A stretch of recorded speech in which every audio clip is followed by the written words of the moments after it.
Nosotros vamos a seguir discutiendo acerca del tema de la pena de muerte. Nos acompaña David Ortiz del programa de seguridad FESPAD y el pastor Toby Jr. Bienvenido. Bueno, gracias por tenernos una vez más. Gracias por la invitación. ¿Cómo están? ¿Afligidos por el tema? No, relajémonos. Contentos de poder compartir. Es complicada el tema desde todo punto de vista, pero empezamos con usted, David. Yo le preguntaba si hay un orden jerárquico de leyes y si nos lo puede explicar, qué va sobre qué, la Constitución, los derechos humanos, los tratados internacionales, qué impera. Bueno, por mandato mismo de la Constitución, ella misma se establece como la norma fundamental del ordenamiento jurídico. Por lo tanto, arriba de la Constitución no hay nada, es la Constitución, y luego usted ve hacia abajo tratados internacionales, ve leyes secundarias, ve ordenanzas, etcétera, etcétera. Pero primero es Constitución. Y es importante aclarar de que no hay un choque entre Constitución y derechos humanos, porque la Constitución misma desarrolla los derechos humanos. ¿No hay un choque realmente? Definitivamente no. En la Constitución se desarrollan los derechos humanos a la vida, a la integridad, a la propiedad, a la libertad, etcétera. Entonces, no podemos hablar de un choque entre Constitución y derechos humanos. La vez pasada estaba leyendo, bueno, ayer, algunas notas relacionadas con pena de muerte en nuestro país, y como que el año pasado ahí en la Asamblea Legislativa hubo uno diputado Aún hoy. que dijo, pero está Dígalo leyendo esa Gana. noticia, Dígalo, gallegos. que estaba a favor de, a la hora de querer aplicar esa ley en nuestro país. ¿Qué proceso hay? ¿Es toda una reforma constitucional lo que tendría que haber? Excelente. Aquí hay muchas personas que les gusta vender humo y les gusta hacer proposiciones que no tienen ninguna raigambre en la realidad. Proponen poner pena de muerte, pero ¿y eso cómo se va a hacer? Es ir contra 50 años de tradición occidental de derechos humanos. No hay que perder de vista que todo este tema de respeto a la vida viene después de la Segunda Guerra Mundial, que comenzamos con la Declaración Universal de los Derechos Humanos, de la Declaración Americana, etcétera. Entonces, a partir de ahí sería ir en contra de 50 años de tradición. Luego, lo que dice la Constitución, dice se puede imponer pena de muerte solo en casos de guerra internacional, ¿sí? Y bajo leyes militares.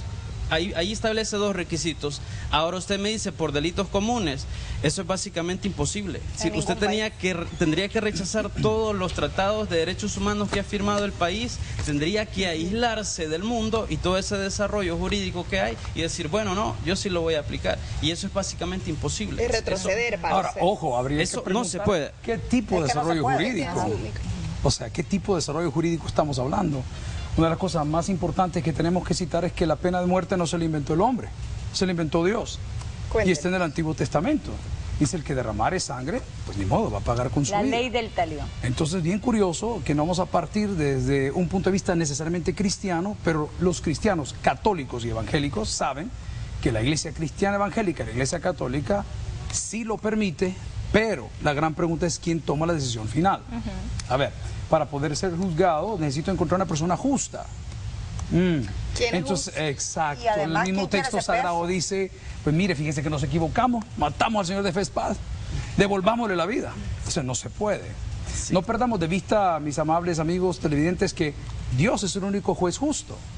Entonces, si en este momento usted está enardecido, está lleno de odio, porque la mayoría de esos ajusticiamientos o torturas, como es la pena de muerte, se hace ya con rencor, se hace ya con, ya tiene dolo. Pero Regina decía algo muy interesante, una persona que cruzó esa línea, wow, ¿qué vamos a hacer? Porque cuando se condena a alguien en la pena de muerte pueden pasar años. ¿En qué está eso? Sí, bueno, para estar realmente seguro. Solo una parte con lo que decía el pastor, llevémoslo por el ámbito religioso.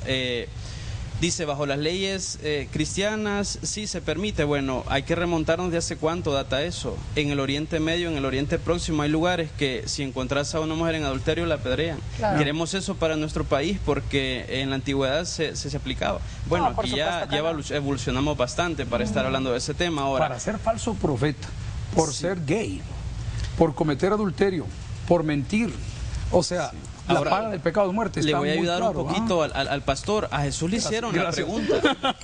A Jesús le hicieron la pregunta, mire, ¿usted está a favor de la pena de muerte o está en contra? Estaba dibujando en el piso, le llevaron a una mujer que había sido encontrada en adulterio. Y él ni siquiera levantó la mirada y le respondió y le dijo, bueno, dijo, si alguien está libre de pecado. Él fue condenado por una ley. Pero estoy hablando de Jesús. libre de pecado, que tire la primera piedra. Claro, la misma persona que juzga está tirando esa piedra de alguna forma. Yo creo que veámoslo un poco más amplio. Miren, todos vamos a compadecer ante nuestro Creador tarde o temprano. El que cree que hay y el que cree que no lo hay, de igual forma ahí va a estar. No lo vamos a volver a ver a él débil en una cruz, flagelado, con su cabello mal puesto. No, señores, la próxima vez que lo veamos lo vamos a ver como juez, con todas las evidencias necesarias para condenar. Y pongo un ejemplo como lo hizo nuestro colega y licenciado. David adulteró, mintió, robó y Dios no le dio muerte. Pero le hizo una pregunta también. Dijo, ¿qué querés? ¿Caer en manos de los hombres de la ley o en las manos de Dios? Y dijo, yo prefiero las manos de Dios porque es grande misericordia. Bueno, San Agustín, Santo Tomás también estaban a favor de la pena de muerte. Estas historias que estamos escuchando no las cambiaron ellos, las cambió Cristo. Él viene y dice, miren señores, como lo decía el colega, ¿se la merece? Sí, se la merece según la ley de ustedes. Pero Dios es un Dios de oportunidades y de misericordia. La mejor justicia es la que Dios le va a hacer. Por favor, tenga paciencia, que llega, llega. Bueno, los mayores detractores de los derechos humanos dicen que son los derechos humanos los que han venido a hacer de países como el nuestro una desgracia. Desastre. Bueno, es una verdad. ¿Qué pasa con los derechos humanos entonces? Sí, solo una cosita, ojalá el pastor diga que todo eso de que adulterio y todo eso era de manera supuesta, ¿verdad? Que no era nada cierto lo que estaba diciendo respecto a mí, que no soy yo el adúltero y nada de eso, porque Dios no se sienta juzgado en este momento, caballero. El problema es en su casa, ¿no? Ahora veamos, la compañera dice, mire, San Agustín era partidario, pero estamos hablando del siglo XVII. El contexto histórico. Pues sí, porque estamos hablando de la iglesia. Sí. Mi pregunta es, cuando estamos hablando, nuestra realidad puede ser el matar en defensa propia. ¿Y ahí qué onda? Bueno, mire. eso a título personal, ¿a dónde está? Sí. Bueno, o sea, le voy a dar un ¿eso es tip. permitido?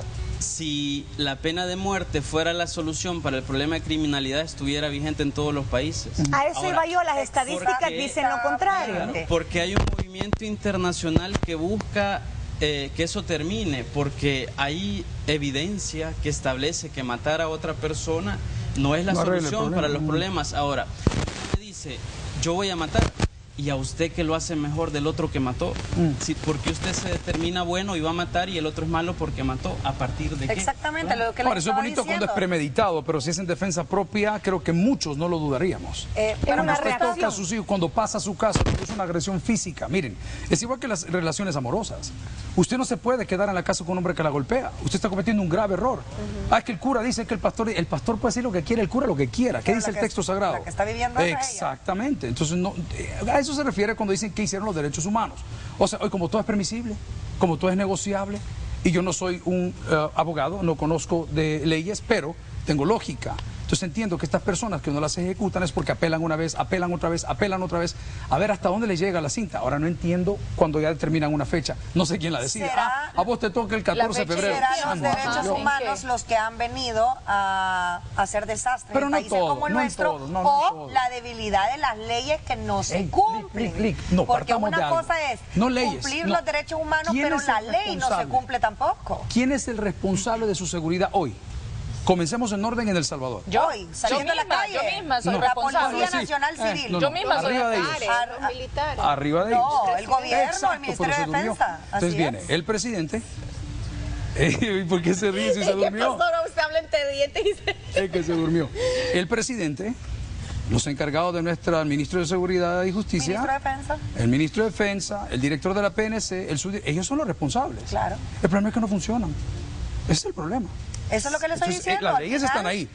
Al final será que no es que las leyes estén débiles, es que no se cumplen. Las leyes no están débiles, los débiles son los que deberían los que ejecutan. Hablemos, y si lo acusan, póngale. Hablemos del supuesto problema que generan los derechos humanos. Vaya, le voy a dar un ejemplo de derechos humanos, que a usted no venga alguien aquí, la detenga y le diga, mire, usted está siendo acusada de esto, A, B, C o D, y usted no tenga derecho a defenderse, y usted de una vaya condenada. Eso es un derecho humano al debido proceso. Exacto. ¿Es malo eso? No. Claro que no.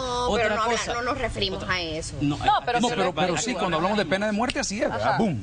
Tú eres culpable y se fue. Pero lo que pasa es que a veces las leyes, por ejemplo, alguien lo agarran, ¿cómo se llama cuando está en el hecho? Infraganti.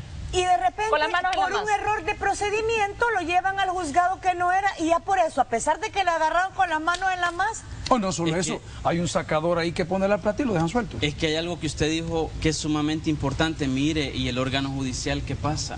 Aquí tenemos un 3% de efectividad de casos que ingresan al sistema que llegan a condena. 3%. No funciona. Pues sí, porque para una sola persona, para investigar, son 3.000 casos. ¿Y desde cuándo venimos hablando de depurar el órgano judicial? Desde los acuerdos de paz. Ya pasaron varios días. Ahora, con el tema de recursos, hablemos de recursos para la fiscalía. Lo que dice ella, bueno, hay un solo fiscal para 20 casos. Hablemos de la policía, de la situación de la policía. Y es inverso en otros países, ¿no? Hay 20 fiscales para un caso. O sea, es no se puede, es imposible. Huellas digitales.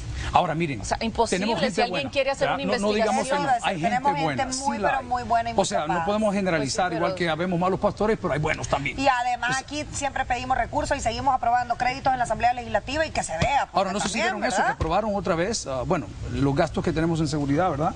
Y hablo específicamente en esta área de la PNC. El refuerzo. 3 veces, pero 3 veces el presupuesto de hace 10 años. Exacto. Ahora se necesita. Hay gente buena, por favor, hay gente buena. Pero no nos desviemos del tema, este hombre nos va a salvar la vida. Que nos diga cómo es la pregunta. A ver. Hablo por la imposición de la pena de muerte. Entonces... O sea que en definitiva el hablar de pena de muerte ahorita cuando sale cerca de las elecciones es pura politiquería que quiere hacer uso de los sentimientos de la gente que acaba de sufrir y que está en ese momento queriendo tomar las leyes por sus manos y no puede. O llegar a la presidencia de la Asamblea Legislativa. A principio del año pasado la Asamblea Legislativa ratificó un convenio en donde se comprometía el Estado a no volver a implementar la pena de muerte. Los mismos diputados que ahora están diciendo implementémosla lo han aprobado, es decir, seamos coherentes con el discurso y con el tema que decía el pastor. Efectivamente hay mucha gente que se está partiendo en las calles tratando de que esto camine, pero necesita apoyo, necesita de que toda la institucionalidad se una. ¿En qué caso sería aprobada la pena de muerte en nuestro país? Es que lo primero, la pena de muerte en nuestro país existe para casos militares, en caso de guerra. Excelente, ahí quedamos bien. Ahora, ¿se puede implementar para delitos comunes? No. Mi opinión como conocedor de la ley, no. Sería darle la espalda a 50 años de desarrollo de derechos humanos. Yo le entiendo ese término, pero yo no le puedo canjear el desarrollo por vidas. Ahí yo estoy en desacuerdo. Le doy un ejemplo. Nosotros vamos a suscribir y estamos metidos en unos líos con ayuda internacional. Y yo le dije, ustedes están cambiando ladrillos por niños. Y hablo del tema del aborto. Aquí la vida no se respeta. Nos van a dar para construir mucha más ciudad, mujer, ciudad de todo tipo. Pero si usted está jugando con el aborto, usted está haciéndolo a través de los niños. Porque mientras usted se pueda suscribir, ¿se dice? Suscribir a estos convenios, a estos tratados, le van a seguir dando ayuda. Entonces, ¿pero a qué precio? Desde el punto de vista religioso, judicial, ¿cuál sería el castigo si no vamos a la pena de muerte aquí en nuestro país? Lo digo amplio. El peor castigo es ser quien ellos son. La cárcel. ¿Cómo no? La cárcel no, porque allá estar haciendo nada, a ellos no les importa estar presos. Humanos les dan hasta al final, en lugar de estar trabajando, haciendo algo, y además, pero a ellos no les importa el encierro. Digamos que a ellos la cárcel no les importa. No, pero hablemos de Mariona. Entonces, ¿quién quiere estar en Mariona? Pero entonces no harían nada. No harían nada. Ellos están dispuestos uno a no morir quiere estar por en Mariona. sus pandillas. Claro, uno no quiere estar en Mariona, entonces te cuidas por no irte para allá. Hagamos una pregunta. ¿Cuántos de los que estamos acá presentes conocemos un penal? ¿Cuántos sabemos lo que es la situación dentro en un penal cada día? Ahora, ellos quieren cometer delitos, ellos así. Ahí hay que tener un elemento bien importante, que aquí hay un producto social. Todo nos producimos alrededor de lo que aprendemos. ¿Qué pasa con la familia? Mire, ¿qué pasa? Le voy a con hacer una pregunta. Vaya, entonces, ¿qué se hace? para si en el país es imposible una revolución educativa cultural. Si en el país es imposible aprobar una pena de muerte, ¿qué se hace con el hacinamiento en las cárceles? Yo he escuchado reos que son 40 reos adentro de una cárcel que es del tamaño de un 80. cuartito.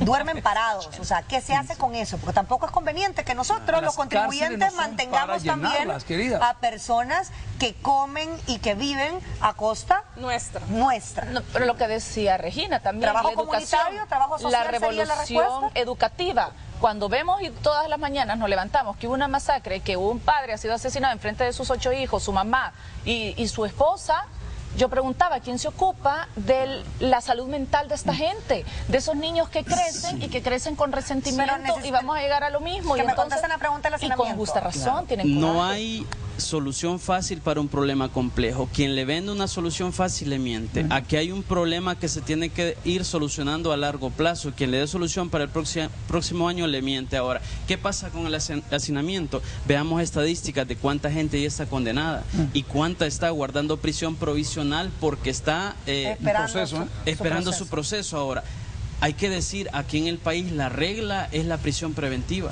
cuando debería de ser la excepción. Ahora, por eso estamos con 30.000 gente en penales y con 5.000 en Bartolinas. ¿Qué se debe hacer? Bueno, hay que trabajar con el órgano judicial y hay que ver en qué casos amerita llevar una prisión preventiva y en qué casos se debe hacer una medida sustitutiva.